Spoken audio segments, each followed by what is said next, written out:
Ladies and gentlemen, take two. Take two. We tried to do this video earlier on my time, late UK time yesterday, and there was no audio. And I said to myself, nah, I'm gonna do this video again because it's very, very important. It's importante. It's absolutely importante that we do this particular video. It's in regards to some comments Behdad Eghbali made back in December 2022. As you can see the date there, ladies and gentlemen. I know there's a lot of conversation that's happening at the moment in regards to manager lists. There's Ruben Amorim, there's De Zerbi, there's Xabi Alonso, this, that, the other.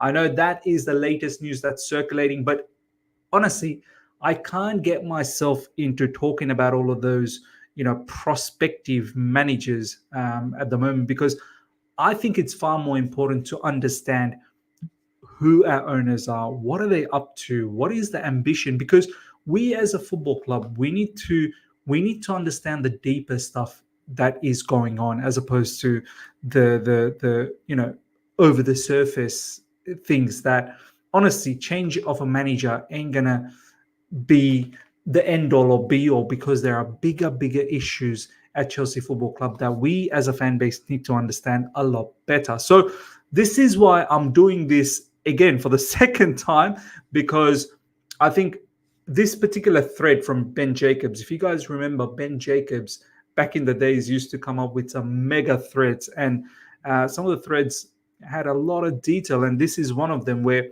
looks like it's an interview Behdad Eghbali had with Sportico, and Sportico they're actually a pretty looks like Sportico is a high quality digital content company providing sports industry breaking news, data information, strategies, leadership, and insight. They've got quite a lot of followers, 43,000 followers. So this by no means is any Mickey Mouse publication out there. So without further ado, ladies and gentlemen, let's get into this particular interview that Behdad Eghbali had with Sportico.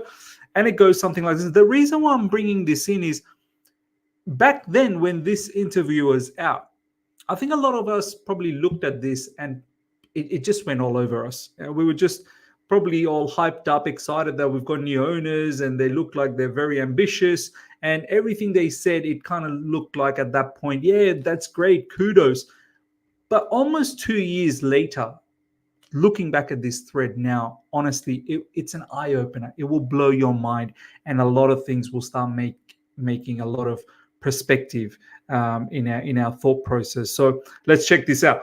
Behdad Eghbali tells Chelsea was not terribly well managed on the football, sporting, or promotional side under Roman Abramovich. As previously reported, new owners were surprised by the lack of data they inherited and the disconnected internal structure of the club. This we always knew. Under Roman Abramovich, you can't say that it was perfectly well run between the first team and the women's team and the academy, and there was data being exchanged. Under Roman, there wasn't much circulation of data, and when it came to capitalizing from a commercial side of things, I don't think Chelsea were always up there. As I said, Roman was just more focused on just winning silverware and making the fans happy. That was his paramount objective at Chelsea Football Club. It further goes on to say Eghbali was always going to be a hands-on and will be key in January. Look, this was said way back in December 2022. Eghbali was always going to be hands-on and will be key in January. So he's talking about January 2023. So we have the warning signs from the get-go. It was said to us, Eghbali was the one who's going to be taking full care of Chelsea Football Club. Although not carrying a defined football title like Todd Boehly, because Todd Boehly is the chairman, he's the face of Chelsea Football Club. He's firmly across budget negotiations and partnerships, and is leading on multi-model decisions from an investment perspective. From the get-go, few things have been outlined. Eghbali was going to be hands-on, and number two, the multi-club model is huge, very, very huge on the agenda. Chelsea always thinking global. They want a multi-club model with Eghbali confirming France, as reported, is a priority region. French market is interesting given the quality of the league and French speakers in Africa. Africa is also a big, big market. And we saw straight away Strasbourg was bought, and our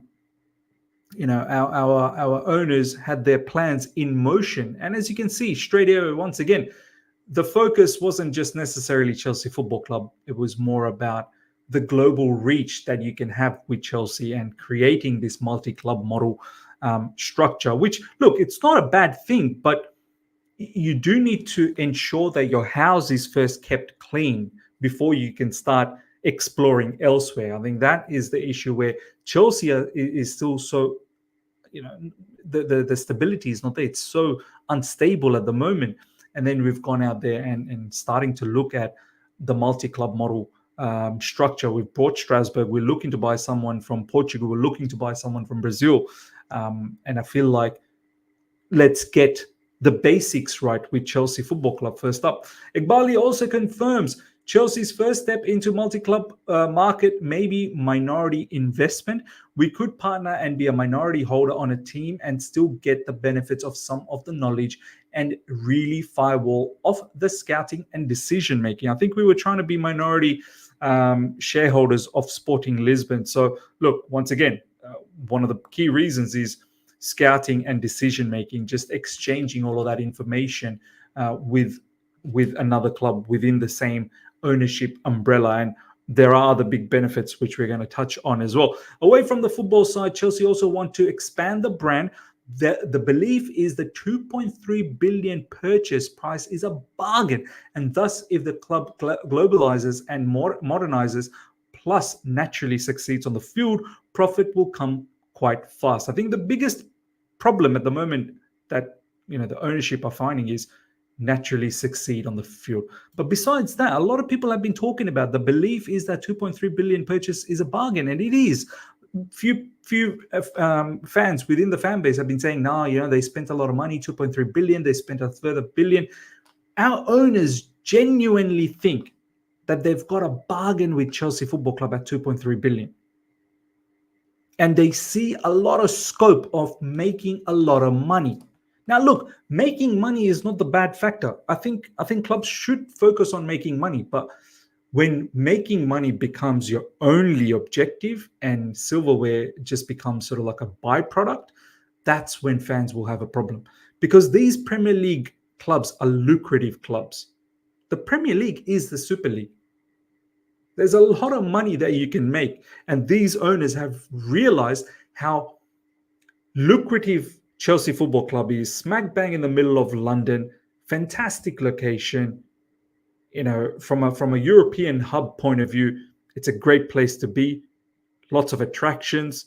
And they see that from a commercial standpoint, they can really capitalize on Chelsea Football Club. And this is why they think long-term, it's really a bargain, 2.3 billion. But as I said, one of the biggest sort of holdbacks at the moment is naturally succeeds on the field. Even at the moment, being mediocre is still reaping a lot of benefits. And I'll go into why it's reaping a lot of benefits, because the new owners have been able to cut costs in many areas. But imagine the success starts coming. I mean, the profit will potentially become tenfold. Expansion of the brand and optimizing partnerships or things like digital content is a clear strategic goal alongside, not at the expense of football success. This remains the priority. You've got to put a good product on the field. You've got to win. There you go. Already, previous regime, we all know under Roman, digital content was not, at its best. These owners have come in. I think they've already started tweaking a few things in the Fifth Stand app. They're doing a lot more in the Chelsea YouTube channel, and they're looking to do a lot more. There are ads that are happening at Stamford Bridge. There's some movie shots that are happening as well. We recently saw, I think, was it in a women's game where there was a hotel promotion? There was bed that was placed situated in some parts of the Stamford Bridge stand. So look, as I said, making money is not the bad thing, but you do need to focus on putting out a very, very strong team which can compete at the highest honor. And I don't think at the moment, these owners have really, really clocked onto that. Your content, your asset is that play, and opportunity to make it a platform is there. These things are generally not well managed. Some US ownership like FSG and Abu Dhabi model with Manchester City have done it well, but for the most part, these things haven't been optimized. And this is true. In European football, it simply hasn't. When you compare this with the American sports, America has absolutely commercialized sports. Sports means entertainment.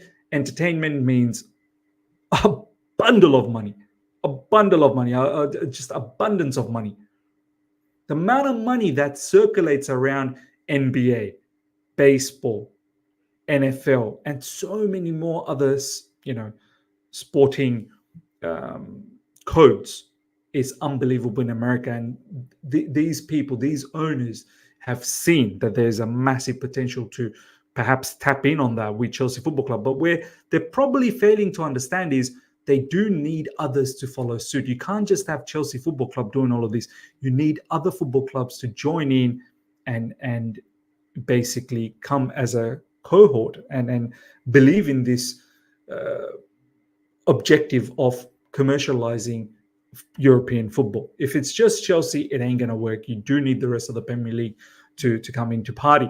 Chelsea are not only looking at football models, they'll take inspiration from US sports market, which is unsurprising given the ownership's knowledge of it. We think European sports is probably 20 years behind US sports in terms of sophistication on the commercial side. Look, already you can see these owners, commercial. That is what is circulating. They're looking at Chelsea Football Club and thinking, wow, what a gold mine.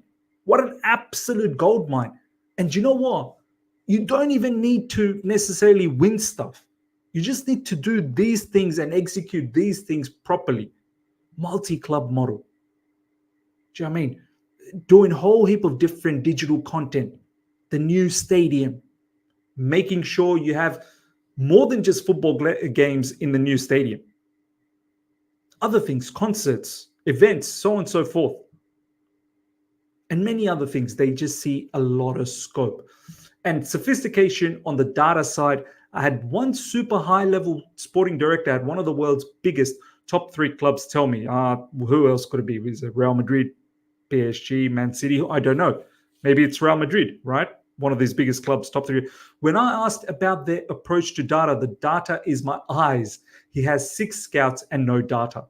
Talking to a high-level sporting director of one of the top 3 clubs. I'm just making an assumption. Maybe he spoke to someone from Real Madrid because there are references with Real Madrid a lot. But this is where the new owners, they fail to realize European football is just not, it doesn't operate the way American sports do at the moment, or they have been for a while. Data-driven, AI scouting, basically putting out a team all based on data. If you guys remember, there was a baseball movie quite a while back called Moneyball, I think. I don't know if you guys seen it. I remember watching that Brad Pitt's movie, completely based on data, that team. And it's based on true story. In America, everything is data-driven. Decisions are made based on just analytics.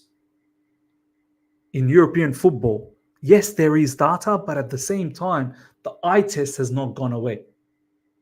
Some of the biggest clubs, as you've seen over here, which I presume it's Real Madrid, they still believe in the eye test because that's still the most relevant factor.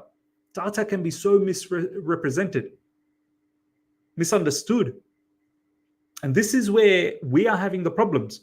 We've made our recent decisions buying some of these players based on data. And it's not really looked well. Besides probably, you can say Cole Palmer. Besides that, everyone else they've looked mediocre. You can probably even throw Malo Gusto, let's say. So, and we hear our owners consistently, through briefs from journalists saying how data shows that Chelsea should be fifth or sixth. These guys live in the data world. They don't tend to be living in the real world. That's a major issue. Chelsea will undoubtedly be innovative. This will come via some predictable moves like a modern, likely phase stadium redevelopment, which opens the door to non-football income too. There you go. That stadium redevelopment, I know there's some stories that's happening right now that it's frustrating the new owners. They're not seeming to go anywhere with the new stadium redevelopment plan and programs because, expanding Stamford Bridge is very difficult. The pitch owners, the issues over there. Buying a new land is going to be extremely expensive as well. But you best believe these owners will find a way to get this new stadium redevelopment done, whether that means expanding Stamford Bridge or going somewhere else. They need this because they're banking on this to make a lot more money, to expand the revenue stream massively. Spurs have been able to profit from this since their new stadium opened. So we know Spurs make a lot more money than Chelsea Football Club. And they do that by having a bigger stadium and the stadium doing a whole heap of non-footballing stuff as well. And as reported, Chelsea will try more novel ideas to bring fans closer to the club and attract new audiences, sponsors. This will include more academy-led content so supporters feel they know players before they break through. Chelsea women content will expand as well. And we're starting to see that already. And this, I've got no issues about. This is good.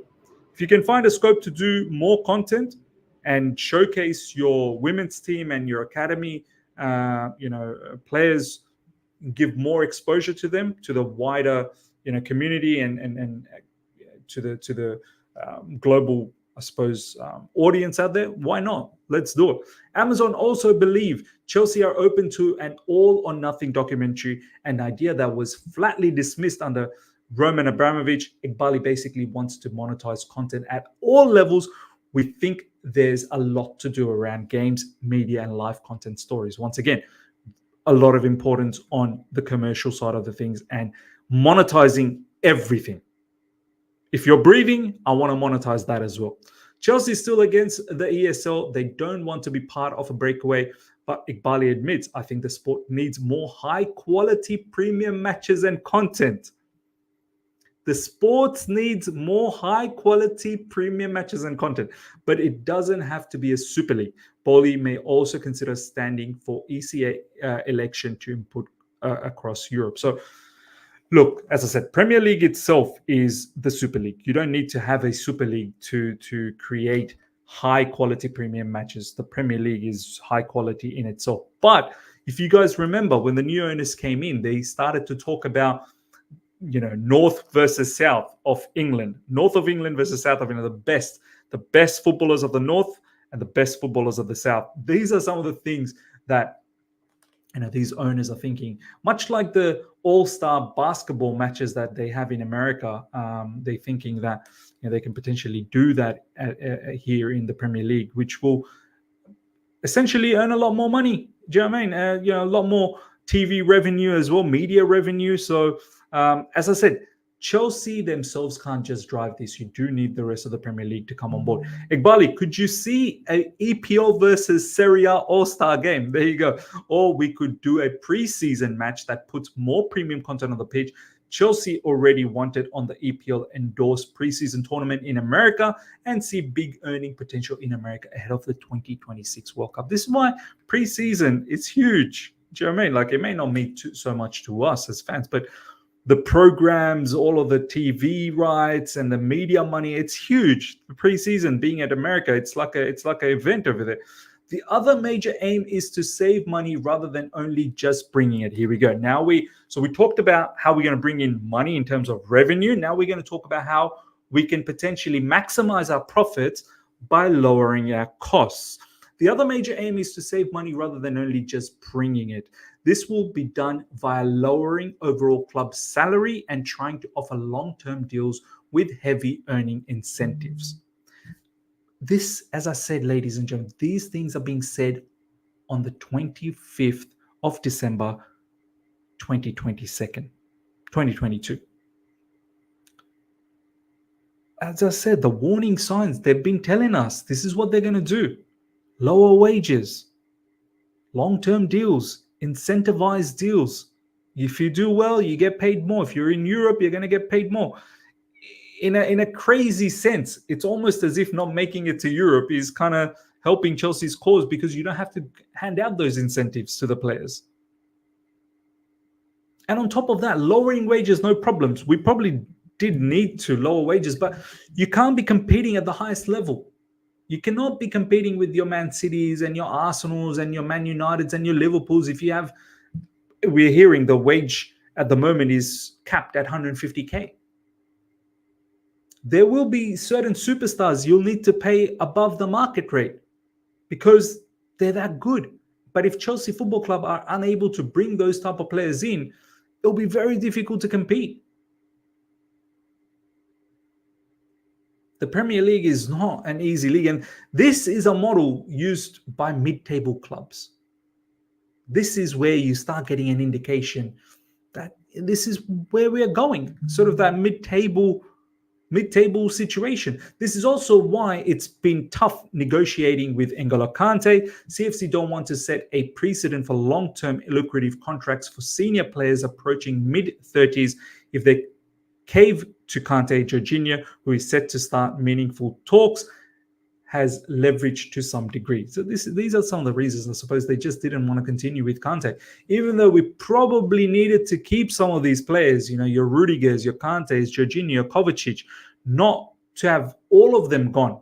Potentially, you needed to maybe keep 50% of them, maybe 2 out of the 4. Just so the young players that have come through can get some vibe of what it means to be a Chelsea footballer, what it means to represent Chelsea, what it means to play for Chelsea in terms of winning silverware. Now there's no one there, and these young players, they have no one to look forward to. Once again, wages being one of the hurdles in this situation. This extends to signings too. Chelsea know they need short-term fixes to try and qualify for UCL, but once the full recruitment team is in place and the multi-club model built, the hope is for smaller transfer window spends and high priority placed on young players. December 2022, we've been told high priority placed on young players. Basically creating a team that punches above their weight and somehow miraculously makes it into Europe. That would be a bonus. If you can win some trophies, that'll be a bonus. But it's all based on just a bit of hope, really. And overall, it's just there to reduce costs. It's really just there to perhaps, bank a lot of money on some of these young players. If they do well, you can potentially sell them for a lot of money. And once again, another revenue stream. So it's clear to see. It's clear to see, ladies and gentlemen. Eghbali, how do you control salary costs? I think if there's a global pool of talent, the multi-club model comes into play. You can have clubs that can be development pathways for players, so you're not signing the 30-year-old free agent. I don't know whether he was indirectly talking about maybe Aubameyang at that time. I know Aubameyang wasn't a free agent, but he was a 30-year-old, and this is what Chelsea don't want to do ever again. Go after 30-year-olds or free agents and this, that, the other.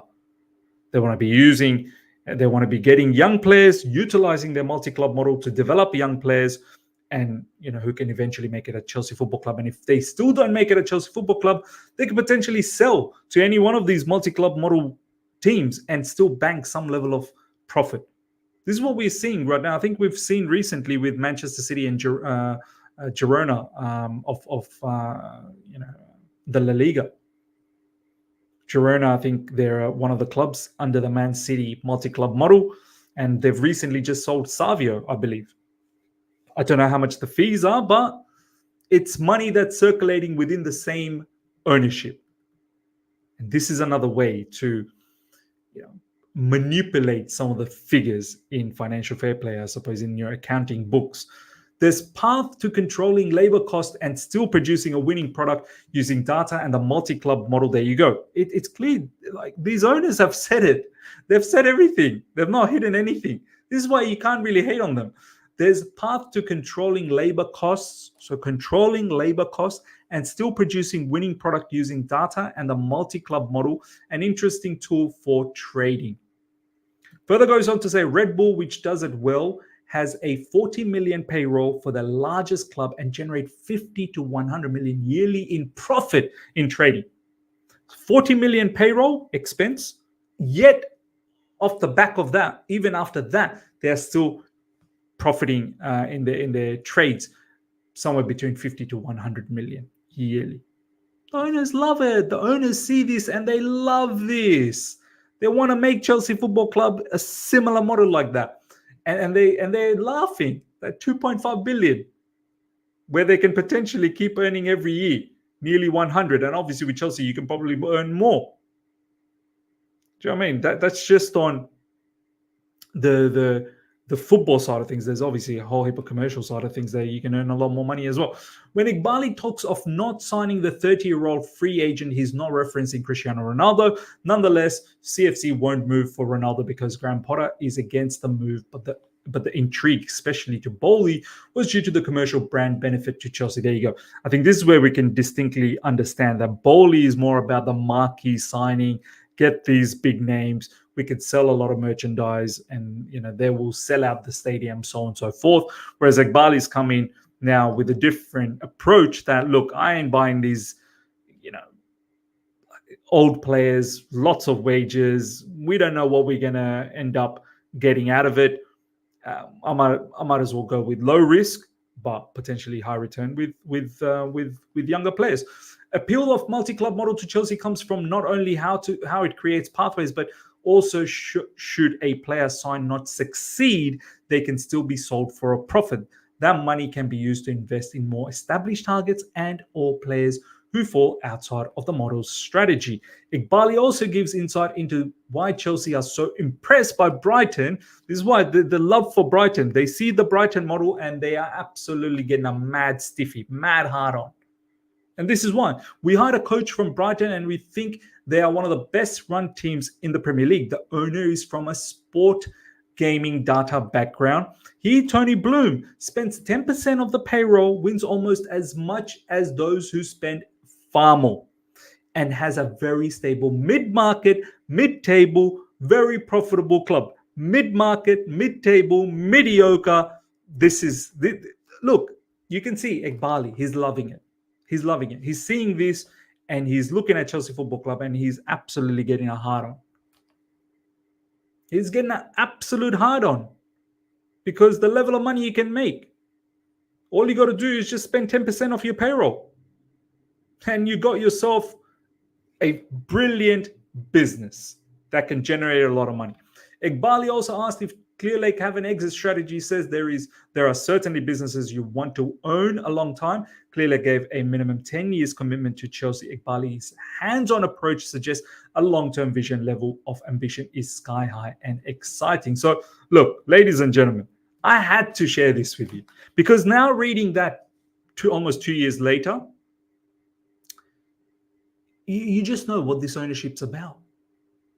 This is why I can't think of anything else. I can't be bothered thinking about a new manager, this, that, the other, because there are bigger issues at this football club from a totalitarian point of view where it don't matter if you bring in an Osimhen. It don't matter if you bring in, another manager, because these owners, for them, if we don't get silverware, it don't matter.